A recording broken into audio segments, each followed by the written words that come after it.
Hi guys, it's me, Portia, and I'm here today with my friend Brian and my friend Eddie today. And today is TV Tuesday, so as usual, we're going to talk about our different television show every week. This week, our episode is going to be about Once Upon a Time, and the current season that's on right now. So, do you want to give us a rundown of what Once Upon a Time is? Because a lot of people may have heard about the show, but they may not understand the concept of it. Okay, I'll turn to my Once Upon a Time expert here. So Once Upon a Time is basically a fairy tale drama where it takes well-known fairy tale characters and has set them in the modern world.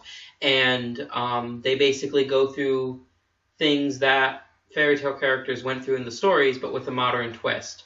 They have characters such as Snow White, Prince Charming, Ursula is currently on, Cruella de Vil. So it's kind of fun. It's different. And it does a juxtaposition of Right. the fairy tale land versus modern times, right? Yes, So, it constantly jumps back and forth and fills in the storylines of what is considered the past, which is the fairy tale world, with the modern storyline, and they kind of come together at some point. All right. So, what season is it in currently? It's in its fourth. Yeah, it's fourth season. Yeah. Okay. Yeah. So, your opinions on the fourth season? Well, it's the second half of the fourth season, so it's a new storyline. The first half of the fourth season was Frozen, and I think it was a little bit more well done than I expected. They had a big shoes to fill, if you will, and I think they pulled it off. This season, we've talked about it being a little bit predictable, and I don't know how it's going to go. They're in a good spot right now from last week. But, why do you think they're in a good spot? They brought back someone who was dead. Okay. So they... in the Disney sense, right? Because no one in Disney ever really dies. Right. Well, not dead in the Disney world. Right, of course. But dead on Once Upon a Time. And so now they're going to try to get him to fill in the blanks about where the storyline's going. And it's going to be interesting to see... Because this storyline is also something that they haven't really ever talked about, so it's new for the show as well, the author storyline. So I think it's adding a good twist to the show that, I think we wonder, watching it, who did create this book and who did create the fairy tales and, all that stuff. So Right.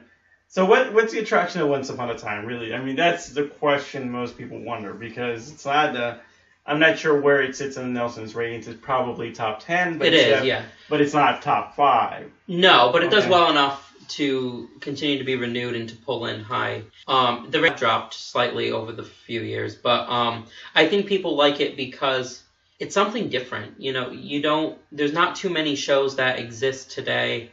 A lot of the dramas now are cop dramas. Correct. And it's a nice change to have something that is something from a person's childhood that can, it kind of brings them back and kind of fills in the gaps of what happened before Snow White. Why did her mother die? How did she get to where she was?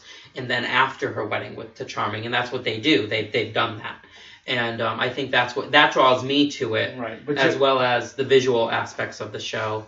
And do you think it's a bit of an emotional manipulation, if you will, because they're taking a storyline you're fond of as a child and you have assigned to it some very positive feelings, and then basically take that, transcribe in my opinion, a terrible storyline and put it on screen so that you're attracted to it. It's just a question. Because I'm an adult, I don't I'm now able to associate what's real life from Disney. Of course. But I think even someone who's 10 may watch and be like, what is this? This is not what I'm used to. Why are you doing this? Right.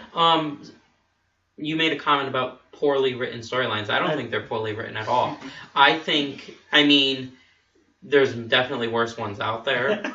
All right. So what would be a worse show? But you cannot name anything from the CW. Just to throw it out there. Well, that's not true. Gilmore Girls was pretty well done. Okay. That's the only CW show that's ever existed. Yeah.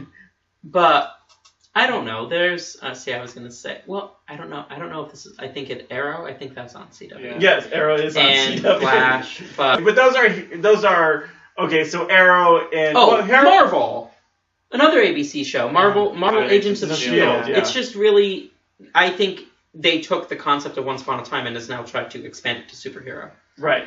But most people would say that's what Disney is doing, because Disney does own ABC, and so it has basically taken its storylines and, in a sense, basically tried to transcribe it to the different media where we watch entertainment. So, we have the movies, and obviously now you have like a Cinderella movie, and it has the comic books because it's bought Marvel, so it's got all the Marvel comic books, and it has cartoons, and it has the Disney Channel. And now it wants to penetrate into the adult realm with Once Upon a Time and Marvel Agents of S.H.I.E.L.D. And I would think that, from my perspective, because I hate both shows, I feel like it's the same strategy behind the shows, right? You have a storyline that you have a lot of people who grew up with this storyline as children ascribe to it a lot of positive feelings, and so Disney takes that and then tries to repackage it so the audience tries to relive those happy feelings. It's fine. I mean, the whole concept of Disneyland is built around the same premise, right? You have all these childhood fantasies. You see them played out in real life at Disney World, Disneyland. So perhaps I'm being a bit cynical in ascribing those kinds of strategies to this show, Once Upon a Time.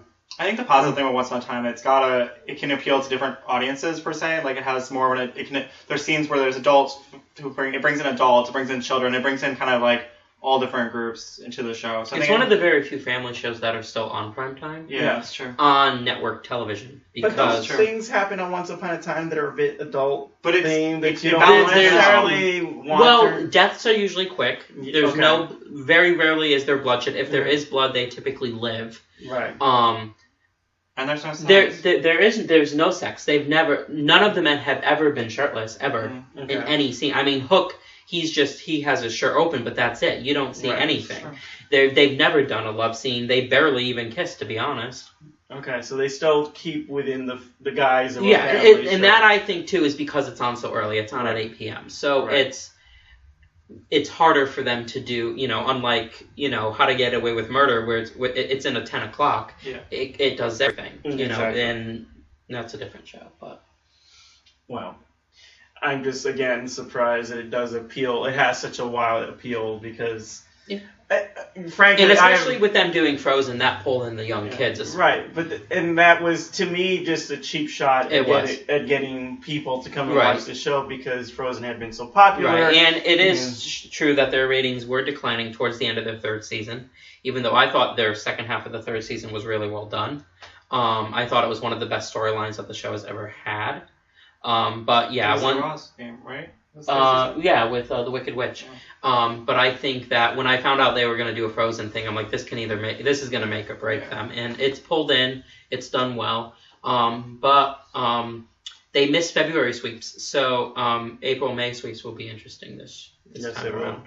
All right, so question: how long can Once Upon a Time sustain itself? Can it hit the 10-year mark, 10 seasons, or do you see it fading out? The lead actress was asked something relative to that. They're like, don't you think people are going to get tired of it always be curse after curse? Yes. And she's like, you just have to realize that is what these people do. They're fairy tale characters. So for them, it's fairy tale.